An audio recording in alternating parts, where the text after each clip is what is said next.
So, Elimination Chamber, ladies and gentlemen. What's my thoughts on it? First of all, I will maintain this. It was better than the Royal Rumble. I think everyone can agree with that. Most people have said that it's pretty much an average pay-per-view, and I would agree with that. I don't think it's amazing. Like, obviously, we're not going to see blood and gore and, like, as violent as what we seen in the early noughties, you know, but it was actually quite decent. A few kind of things that I need to point out, kind of highlights, really, you know, in regards to this, but the women's match for the tag team championships, apparently WWE are pretending that they never had a women's tag team division, even though they actually did, and they're saying that Sasha Banks and Bayley are the first tag team champions in the women's division, even though they had one. Okay. But yeah, we're gonna go through all the matches, etc, etc. Also, guys, yeah, my backup channel is in the link in the description below. Gonna upload a few videos as well in regards to the Punisher getting cancelled, as well as other things as well that I generally want to talk about. So there's also stuff I will get into at the end of the video, but let's get into this whole Elimination Chamber situation right now. So let's get in it. Let's not waste any time. The women's match, the start of this match was, I'm not gonna lie, it was pretty fucking boring.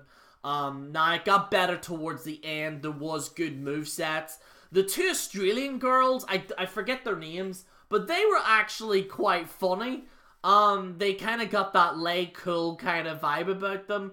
I seen a promo of them on WWE YouTube, and it was pretty funny. They are actually generally funny, and they actually have character, unlike some of the women in this match. You know, they're either, you know, I'm serious, or I'm a punk, or I'm happy to be here, or, you know, one of those types of girls in this division. So it's kind of good to see those two Australian girls actually have character, and they actually showed character in the ring. And people are like, oh, but they're afraid, they're not showing character. Yeah, that's their job. They're doing their job very accurately. In fact, one of them had like quite a good moveset actually during the Elimination Chamber match. So they actually did pretty well, the two Australians. I actually wanted them to win. I thought that they would have actually should have won, but you know. What else is there right now? Yeah, so Bayley and Banks won. They were crying and stuff, and people were like, this is amazing. We're changing the world. Like, okay, like the start of the match was terrible, but towards the end it was like, it was pretty decent. I'm not gonna lie. It's probably the first time that I did generally watch a women's tag match front to back. They should have had the tag team championships, the men's tag team championships in Elimination Chamber. We'll get to the Shane McMahon bullshit in a minute, but I think they should have done that as well, because some of these matches should have been on this card. I think they should have had maybe the Usos beat Shane McMahon and stuff in like a SmackDown tag team Elimination Chamber match. That would have been cool to see, but you know, WWE just don't really give a shit, really. But yeah, like, start of the match was boring, but at the end it was actually pretty good. SmackDown tag team title match, funny enough. Shane McMahon versus The Miz. Shane did pretty well jumping off the top rope into the table. That was pretty good. But overall, I couldn't really give less of a shit. I thought Miz was going to do a heel turn towards the end, you know, turning on Shane. From what I'm hearing, guys, it's going to be Miz versus Shane McMahon at WrestleMania. Because, like, there was a segment where, like, Miz was cracking up, and then Shane was like, Mike, don't do it. Don't go crazy, Mike. Like, it was just kind of lame a little bit, but it looks like Miz and Shane McMahon are going to be facing each other. Hopefully, it's probably a hardcore match, but other than that, I really couldn't give less of a shit, to be honest. A 2-on-1 handicap match for the Intercontinental Championship. This was terrible. Finn Balor pretty much just buried Bobby Lashley in that Rush guy. And I know Lashley didn't get pinned, but he did get buried pretty much because, like, Finn was just all over them. And now Finn is the Intercontinental Champion. Maybe to compensate that he's not going to be main eventing this year, probably. I think that also the reason why is because Vince, you could tell Vince now is more cautious now from getting rid of talent, because he's kind of trying to protect some of the talent going to AEW. Now, I'm not saying that Finn Balor would go to AEW. That's utterly ridiculous. But yeah, overall, to be fair, it's, you can tell that they want to keep Finn Balor from that, because he is kind of like maybe someone that you might think might go. I doubt he would never go there. But yeah, he won the Intercontinental Championship, wasn't really the best. Ronda Rousey versus Ruby Riott. Ronda Rousey came out in her Sonya Blade, like, Mortal Kombat outfit now. Looked pretty good, actually. Pretty much buried Ruby Riott and just completely buried her. And then Becky Lynch came in limping, started hitting her with the crutches and stuff like that. And people are like, "This is amazing!" Like, it was alright, but it was okay. Like, you know, it's just kind of sad that, like, and I watched WJ's review, actually, and he kind of said it quite accurately that, like, Becky Lynch is now the most over person in WWE, while no one really gives a shit about Seth Rollins and Brock Lesnar. And I really don't care either. I will get into a match that I think should happen at WrestleMania. I'll get to that towards the end. I think you'll probably know what I mean by this. But yeah, it's alright, you know, like, you know, is what it is.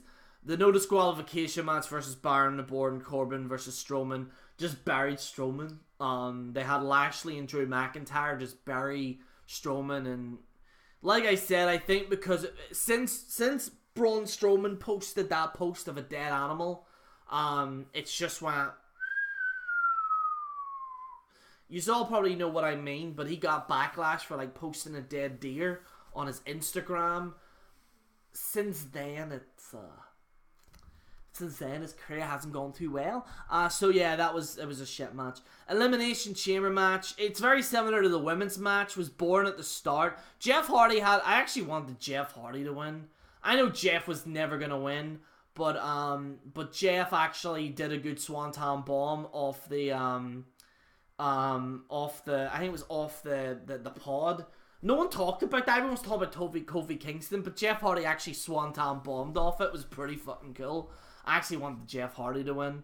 But yeah, Kofi Kingston actually dominated this match. Some might say he was the MVP of this match. He eliminated Randy Orton, kind of payback for Randy burying Kofi Kingston all those years ago. I think you all know what I mean, because a lot of people don't know this, right? But around 2009, Kofi Kingston was actually set to... They were thinking of him winning the championship. This was before the indie stuff, because they kind of wanted, like, a random champion at some point within that year. Because people were starting to get sick of the Randy John Cena thing. So there was talk of Kofi Kingston, you know, actually possibly winning the championship. But Randy Orton, like, properly buried Kofi. Like, there's even a scene where he goes, "Stupid! You're stupid! You're stupid!" Like, you know, typical Randy Orton. A lot of you will remember that, what I mean by that. But, like, Kofi was viciously buried. Because, like, Kofi, like... It's like when Randy was with Cody Rhodes and Ted DiBiase, and, like, Kofi threw the paint over his car, and it was actually an alright feud, and then it just stopped. They just stopped it suddenly.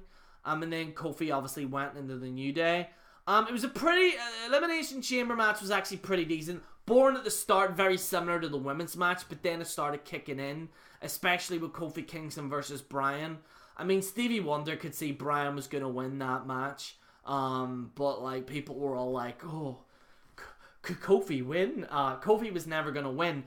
I will say this, though, and I'm gonna go out on a limb here, and I'm just gonna say it, but I think Kofi Kingston is gonna be facing Daniel Bryan at WrestleMania. I don't think it's going to be AJ Styles.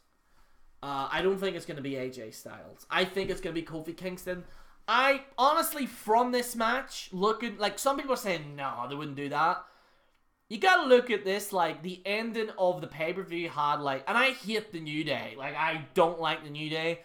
I will say this, so Kofi Kingston as a wrestler is actually pretty decent. I don't hate Kofi, right? I just hate the concept of the New Day. They're too corny, and they're too, like, they're too cheesy for me. But Kofi as a wrestler, I do find quite decent. And more Biggie Langston doing the moves and stuff I don't like. But like Kofi, I actually wouldn't mind to see Kofi Kingston face Daniel Bryan at WrestleMania. I think that's a possible match for WrestleMania. I think AJ versus Daniel Bryan shouldn't happen after that monstrosity of a match at the Royal Rumble. So Kofi versus Daniel Bryan, I think, should happen. I think that should happen. They'll probably have Kofi Kingston face AJ Styles at Fastlane, and maybe Kofi beats AJ Styles. But if WWE want to capitalize on this, they need to make this count. There's a lot of hype for Kofi Kingston now. Don't do what you did with other wrestlers, like, other wrestlers that have been buried in the past and have just faded into obscurity. Kofi, people are actually talking about Kofi versus Daniel Bryan at the main event. I think it should happen, and I don't think he should be associated with the New Day. If he's going to win a championship, break the New Day away and have Kofi do his thing. Because, I would like to see Kofi versus Daniel Bryan. I'm just saying. I think Kofi should main event WrestleMania. I'm saying it. I know a lot of people are going to get pissed off at me and go, oh, you smart. Listen, if you're going to tell a good storyline in the ring, you have to execute it. So, that's all I'm saying right there. Okay? Alright, okay. So, yeah, what do I give this pay-per-view? I'm going to give it a 5.5 out of 10. Some of the matches did vary a wee bit. Timing of the card was actually pretty decent. It was not perfect, if it was more violent, then yeah, it probably would have got a 7. It's very close to a 6, but honestly, this pay-per-view was actually better than actually the Royal Rumble, to be fair. Pretty decent pay-per-view. Only problem that I'm concerned about is the actual matches going forward at WrestleMania. I still don't care.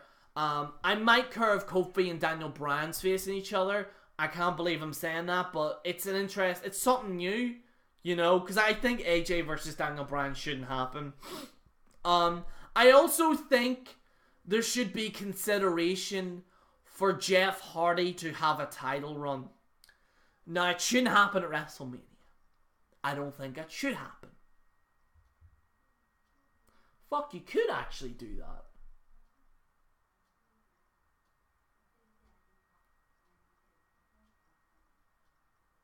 You could actually do that.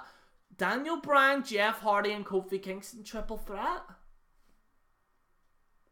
Book it. Actually, that would be actually pretty cool. Have AJ versus Samoa Joe or something to keep the indie people happy. And I like AJ Styles, but, he gave the championship away to Daniel Bryan, so, like, keep him away. I'm just saying, let him have a title run next year or something, or later on this year. I'm just saying, Kofi, Daniel Bryan, and Jeff Hardy, triple threat. I'm not going to say it's going to happen, by the way, but I think that's an actual interesting main event. And I want Jeff Hardy to win, because obviously I'm a massive Jeff Hardy fanboy, so, yeah. But anyway, thank you so much for watching, guys. Let me know what you think in the comments below. Might upload that video. By the way, guys, my scheduling is going to be changing going forward. I'll have an updated video for you on the backup channel at some point next week in regards to scheduling. But scheduling for videos are going to have to change. There's been a change of circumstances and stuff like that. So, there's gonna be kind of, but the quality of videos is gonna be maintained. Like I always maintain this, any video that I do has high quality, and I want to maintain that. It's just I can't review pay-per-views on the night. I'm not doing it. I'm sorry.